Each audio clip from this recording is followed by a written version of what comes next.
Hey guys, and welcome to another brand new video. In this video, we have quite a bit of news to go and cover over here. As of today, there's actually a brand new PlayStation 5 firmware update. Now, it's a little bit of a kind of an intriguing one too, because some stuff happened, some stuff didn't. So I'm gonna go talk about that, talk about some upcoming details and changes, and apparently some of the beta users as well have also been affected by this actual firmware update too as well, which is very intriguing and also might correspond with quite a few different things. We also have some big news too as well when it comes to bigger games coming out, when it comes to, well, quite a few games such as Baldur's Gate, which has been kind of blowing everyone by storm. Alan Wake news, a little bit more also Destiny news, a lot of some kind of cool stuff just kind of died on in. So let's go and dive on into the video itself. So make sure you guys are subscribed, notifications on Twitter and Twitch stream down below. We're doing a lot of Baldur's Gate if you guys are bored, so make sure you guys put on the notification for Twitch. And as well, we'll maybe have one more day, I'm not sure if it's still live or not, for our Samsung deals and the HOW links down below. Hashtag ad, hashtag Samsung partner, all of that. So that might be going on, so check those on out if you guys want. And of course, give me your thoughts and comments down below. So very first and foremost, in case you guys missed it, in case you guys like clicked on your console, there's a random download or whatever it might go and be,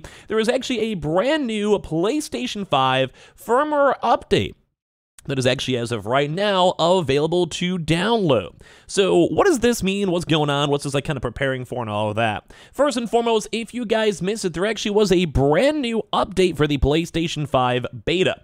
The PlayStation 5 Beta itself has like quite a few different brand new options. Some of the bigger ones that we've been covering up throughout these past few days, I'll do a quick recap on it, have been on the PlayStation 5 brand new streaming effects. Like there's basically able to go and stream and make that stuff, which is nice, it's cool. And then part two, there's also been other like little small various quality of life changes, some game join changes, and like a few other various things coming out. But I think the biggest thing is mostly for the streaming. I think that's the biggest focal point that people have been looking forward just in general. But as of today, there's been a latest PS5 firmware update that is now available to download. And well, it's kind of a basic one over here, where Sony just released the new system update for the PlayStation 5, not to be confused with the firmware that's currently in beta. So basically it's like a corresponding / separate one to firmware updates, and like the big system updates are slightly better than like a casual overall system update, but sometimes they do go hand in hand. And this one's just a small minor one though, although it does go in number one, require installation, but number two, a lot of folks are now speculating that it's also entirely tied into the beta itself, which makes sense. And they're not necessarily one-to-one, but sometimes you want to build one system up to go make them the same level playing as the other one. Hopefully that makes sense.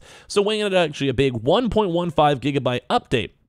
Basically, the official word is on really basic. This system software update improves system performance. But so they say it's business as usual this time, but it's also probably preparation for the console's incoming updates. The firmware currently in beta makes various improvements and additions, like the Dolby Atmos support too, which is more on like the audio and headphone levels and all of that, and more accessibility options too. And Sony is currently testing PS5 game streaming for PS5 Plus premium members too as well. So what a lot of folks are speculating, because there has been apparently even some fixes and bug fixes for people that are in the beta. In case you guys either got the email or are the PlayStation Plus premium member and you are part of the program, or you signed up and were selected for the PS5 Beta 2 as well, go and, number one, check your emails to see if you guys want to be a part of it. But number two, a lot of folks are saying that this fixed a lot of the actual connection bugs and also made the system somewhat more streamlined. A good example is that some folks are actually having issues launching the beta, like they just try to even like be a part of it and using the proper beta features. There was apparently like a little bit of a soft lock / you weren't able to assess a lot of these options. And as well, there's a few other little quality of life that were tied completely into the brand new streaming / beta stuff, such as like some of the options, the menus that were added to, like they I don't know how to explain it better. Basically, if you guys go through the settings, have a bunch of different text options and stuff like that, you can basically go through. So we saw a lot of those things as well that were having either issues or not showing up on updates or whatever. Very, very small amount of people were affected by this. But when it came to all this, it's just like the next few days, like 2 days later, it's probably number one, helping out with more rollouts of people in the beta. And then two, I'm probably sure it's probably prepping up for a lot of these additional things and brand new features and everything else too with it. So keep that in mind when it does come with your consoles. Like it's basically just like how even the article is speculating. This is my speculation too. Just a lot of preemptive stuff, making sure the beta is going to be running good and make sure they can fully 100% like make it work. Which makes sense. Like you have a big update, there's going to be small changes, or like if you have a few million people, I'm not sure how many people are included in the beta, but you have like quite a few more people than typical, then you'd have like small changes, or you have like, let's say 10,000 different people doing stuff at once. There could be server overloads, there could be small issues, text issues, pop-up issues, maybe if someone's on an older firmware issue. Like there's so many little small various various things, people using old USB devices, blah, blah, blah, blah, blah. If you guys ever worked with phones or tech computers, whatever, on occasion, there could be just an issue that no one else can ever replicate, and at that point, just want to make sure you have a clean reset, whatever. But it's always nice to go into that Sony is making next big steps, and that also kind of ties in once again too. We touched on this yesterday. It's tying into like the preparation for the streaming. Like we've been seeing the brand new PlayStation handheld consoles that have been supposedly coming soon. TM still the initial price points either $200 or $300, give or take. But as well, there's also a lot of other various things too, such as them trying to go work in the streaming, trying to go work in brand new test streaming, game trial streaming, and all of that too tied in. And as well, they also did have big updates where they said they had 28 data centers prepared for all this information. So it's one of those things where it's like if you have it all and you're prepping for it, like if they already have these 28 data centers either on like lock-in or they're paying for it, like they want to start that rollout as soon as possible. So they want to try to fine-tune this with the beta, which is why they have the beta overall. Plus they also want to probably roll out the actual like handhelds, because those probably already exist. Those probably already out in the wild as we speak. So it would make sense of why they want to, well, sell it and all that type of stuff. That's why Samsung wants you guys to check on the links down below if they're still up for all the nice little deals, which by the way, we are going to be doing a giveaway on the channel itself. For that, I'm not sure exactly what, where, when, how we're going to be doing with all that one, but so you guys all know we are looking at that quite a bit. But yeah, big updates, cool stuff to go and see. As well, some little kind of somewhat sadder, but also good news too. As you guys know, Lance Reddick actually did, unfortunately and untimely, pass away. A very big integral person to the Destiny 2 community, which is also owned by PlayStation now. But apparently Bungie has announced the new English voice actor for Zavala, one of the main characters in Destiny 2, like a pretty popular NPC in the story / for quest lines and all of that, after Lance Reddick's passing. Keith David will assume the English language voice of Zavala in the final shape and beyond. So basically, it does seem like they did go and find a replacement, which some folks are kind of iffy on. I'm okay with it. Like, you can't, like, if you want the game to continue, like, you got to roll with it. If anything, as long as we have respect on Lance Reddick, we're feeling good. Maybe go and say Keith David on becoming the new Vanguard leader. I am honored to continue the great work of Lance Reddick as Zavala. Lance captured the character's sense of integrity so wonderfully, it is my intention to continue that work.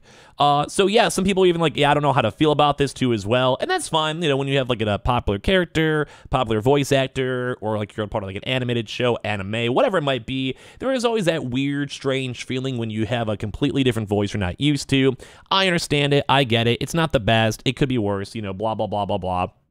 I don't know. It's something you just probably have to get used to. At the same time, like, I don't think probably a very large majority of the Destiny viewer base will notice, mainly because it's an NPC. You don't hear them talk all the time. But either way, I do think Lance Reddick did do a very good integral part into the gaming community, his voice acting roles and everything else. Like, I thought he did a fantastic job. So it's sad to see. But I mean, at least we do have a replacement if you guys play Destiny. Well, at least now you guys know the character will continue on in future DLCs. I do believe they also had a few voice lines already acted, so some of those may be integrated and or whatever. But I'm also happy with they're not doing like some weird AI crossover to mimic his voice. I'm sure that'll probably upset a lot of the community, myself included. Now, as well, we also have some cool Baldur's Gate news, where if you guys have seen Baldur's Gate, I'm going to probably be playing that to myself today a little bit more, so I know I campaign with one of my buds. But basically, Baldur's Gate 3 actually has now beaten Tears of the Kingdom to become the highest rated game on Metacritic in 2023.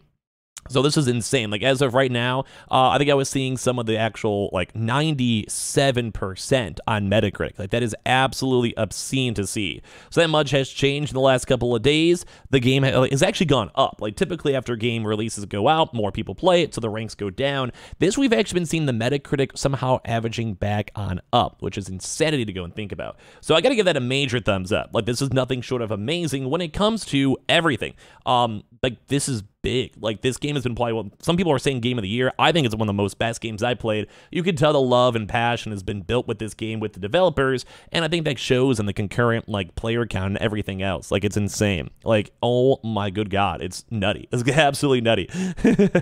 So, good stuff on this one. And as well, we have some last little news with Alan Wake 2, which I'm also, once again, very hyped up for this game, where it took influence, apparently, from Resident Evil to make players feel even more vulnerable. So, Alan Wake 2 directors have actually been watching other outside games, such as Resident Evil, to somehow go and bolster up and make the game even better and more in-depth, which I love. I love having a chance to see this. I love having a chance to see, like, games actually taking good inspiration from other games to make their own game better. And what other better game from spoopy, scary horror stuff than Resident Evil to go look at? So I gotta give this a big, major thumbs up. Basically, Alan Wake's 2 developers just went insane. They wanted people to feel like vulnerable. They want people to have to be like afraid as they're playing these games. They want to have different perspectives and all of that, but they also want to make sure the game feels like, claustrophobic, making you feel vulnerable, making the enemies feel like very physical and dangerous, and it's making me even more excited for this game. So make sure you guys are subscribed, notifications on, Twitter and Twitch stream down below, and definitely check out the Samsung HOW link. Today might be the last day, I think, for the promotion, and or it might be already done, but either way, I'm going to reward you guys because you guys did phenomenal for that. Thank you guys for supporting that one up, and of course, talking about the Twitch stream in a little bit if you guys are bored, and I appreciate you guys also for watching here in the first place.